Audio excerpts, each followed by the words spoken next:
Hi everybody, I'm Greg Fishel, and I thought I'd let you in on a small part of my week-long hiatus. I am on Palm Beach Island, which is right across the Intercoastal Waterway from West Palm Beach, where I actually lived for 10 months from August of 2020 until June of 2021.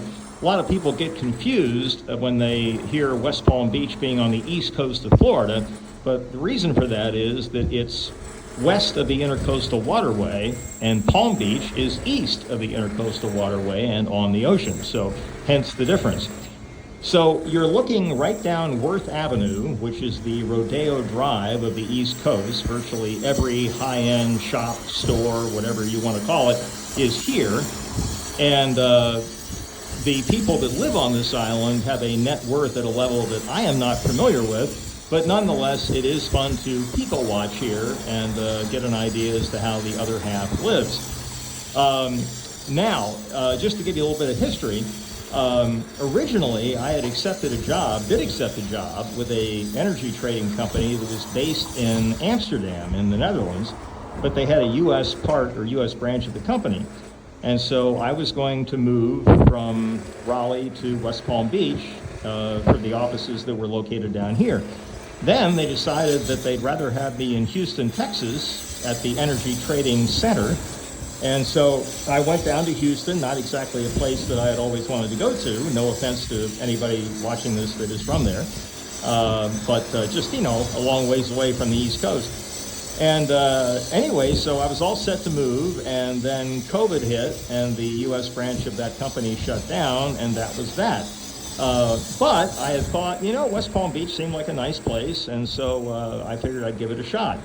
So I moved down here and quickly came to the conclusion, or relatively quickly, that I can't live in a place that doesn't have seasons. I can't live in a place that has zero chance of snow, and I can't live in a place that's 11 or 12 hours away from virtually everybody that I love and care about.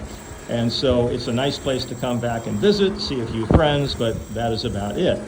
One interesting story that you might find, interesting / amusing, is that in November of 2020, well, really the whole time I lived here, I used to ride my bike along the ocean. And in November of 2020, there was a police roadblock, and I politely went up to the policeman and I said, why can't I ride my bike down there? And he said, well, we just think it'd be a good idea if you didn't for a few days. Well, guess who lived about 2 or 3 miles down that road? Mr. Trump. And I didn't know that at the time. I had to do a little bit of research, but you can understand that a few days after the 2020 election, why they didn't want anybody, myself included, heading down in that direction. So I altered my bike route for a few days, and everything was just fine.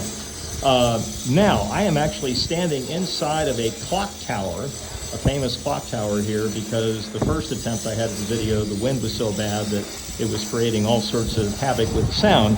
So I'm going to turn around here, and you can see the beautiful Atlantic Ocean, nice bluish-green tint to the water, a couple of white caps, very artistic. Interesting thing, though, about this time of year is that this is actually the off-season for South Florida. People come here when it's cold up north to get away from the cold, but this time of year it's warm up north, and so the beaches are actually pretty desolate, at least here on Palm Beach Island. And you can't really see it from here, but once you get close to the water, there's a pretty sharp drop-off from the beach down to the water itself. But very pretty nonetheless, and you can see a few people enjoying the beach, but not all that terribly many. And so I'm going to go out here, and the wind may wreak some havoc here, but I just wanted to give you a picture of the clock tower. And let me point it up here. There we go. Hopefully you can see it. The glare is so bad I can't tell what's on the screen, but hopefully it's pointed in the right direction. So that's about it. I will be heading back north beginning tomorrow, taking it in small chunks, and we'll be back in Myrtle Beach this weekend and ready to get back into the saddle on on Monday, and start sharing with you weather videos again. I think by that time I will be sufficiently rested and my head will be straightened out and be ready to go at it. So you all take care, folks, and we'll talk to you soon. See you later.